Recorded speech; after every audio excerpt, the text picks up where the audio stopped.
Welcome to my channel. इस video में हम बात करेंगे एडिज के बारे में। एक इंटरेस्टिंग सा इजी सा कंसेप्ट है, तो चलिए स्टार्ट करते हैं अपनी वीडियो। डेफिनेशन हम पढ़ते हैं। An adage is a short pointed and memorable saying that is based on facts and which is considered a veritable truth by the majority of the people.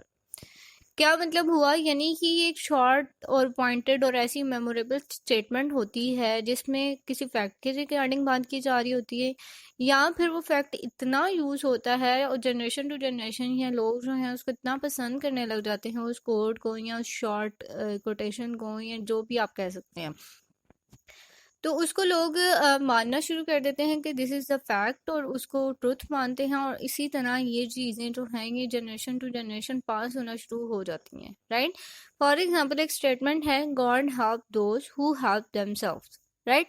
तो आप देखेंगे कि ये चीज़ जो है आप अभी तक पढ़ते आ रहे हैं। इवन ये आपने अगर 1 क्लास में कोई स्टोरी पढ़ी होगी उसके नीचे ये टाइटल लिखा होगा ना, रिजल्ट, तो आप अभी भी इसको पढ़ रहे हैं, अभी भी आप डिफरेंट जगह पे इस चीज़ को कोट कर रहे हैं। तो क्यों आप कोट कर रहे हैं? बिकॉज ये स्टेटमेंट इतनी कि जो है वो फेमस हो चुकी है और ये यूनिवर्सल ट्रुथ बन चुका है कि आप इसको ओवर द टाइम जो है अपनी जो है ज़िंदगी में या आपने कहीं भी कुछ भी लिखना चाह रहे हैं तो उसमें आप यूज़ कर सकते हैं। तो because of its usage throughout human history आपने इसको यूनिवर्सल ट्रुथ बना दिया। तो इसी तरह होती हैं कुछ फेमस लाइंस होती हैं ऑथर्स की, पोएट्स की, वो कुछ इस तरह की लाइंस लिख देते हैं जो कि रीडर्स जो हैं उनको बहुत ज़्यादा इन्फ्लुएंस करती हैं, इफेक्ट करती हैं, और जिसकी वजह से वो ओवर द पीरियड जो है वो चलती रहती हैं, यानी एक जनरेशन टू से दूसरी जनरेशन में कन्वर्ट हुई और ये चीज़ें जो हैं वो यूनिवर्सल ट्रुथ बन गई, right. So this is basically adage. इसके अलावा हम कुछ एग्जांपल्स देखते हैं। For example in in memoriam जो है बाय अल्फ्रेड लॉर्ड टेनिसन ने लिखी हुई है, उसकी लाइंस हैं, it is better to have loved and lost than never to have loved at all. तो आप देखेंगे ये जो लाइन है टेनिसन की, ये एडवाइस दे रहे हैं कि मतलब टेनिसन ने एक पॉइंट अपना डिस्कवर किया और उसके बारे में उसने बताया कि इंसान को कभी ना कभी जिंदगी में एक बार तो मोहब्बत होती है, and this is a universal truth. ये बेस है, ट्रुथ है, रियलिटी है, क्योंकि कोई भी ऐसा ह्यूमन पर्सन नहीं है जो कि जिसमें इस तरह की फीलिंग्स डेवलप ना हो। So this is the example by from In Memoriam by Alfred Tennyson, Lord Tennyson. And the next is As You Like It by William Shakespeare. William Shakespeare की एक पोएम है एज यू लाइक इट, जिसमें आप देखेंगे all the world stage and all the main and women merely players.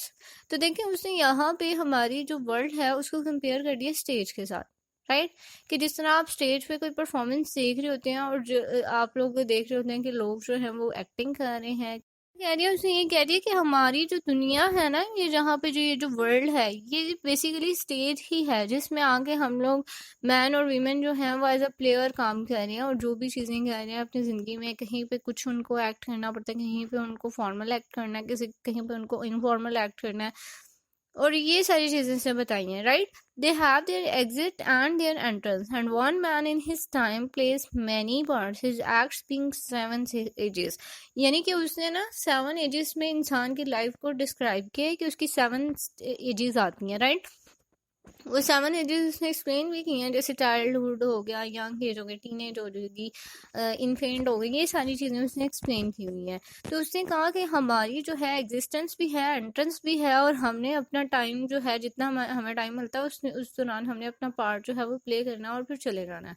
So this is basically the adage by the Shakespeare. उसने बहुत ही खूबसूरत लिखा हुआ है ये, जिसमें उसने कंपैरिजन किया वर्ल्ड का स्टेज के साथ, इसके अलावा लाइफ को उसने प्ले के साथ कंपैरिजन किया, और यहाँ पे उसने कितनी बताई, यानी कि 7 स्टेजेस बताई जिसमें ह्यूमन जो है उसकी डिफरेंट एजेस होती हैं। तो ये उसने इतना खूबसूरती से लिखा अपना एडेज के अभी भी इसको इतनी ज़्यादा पॉपुलैरिटी मिली, इतना फेमस हो गया कि अभी भी हम इसको पढ़ रहे होते हैं और इसको हम मान रहे होते हैं कि दिस इज़ द फैक्ट।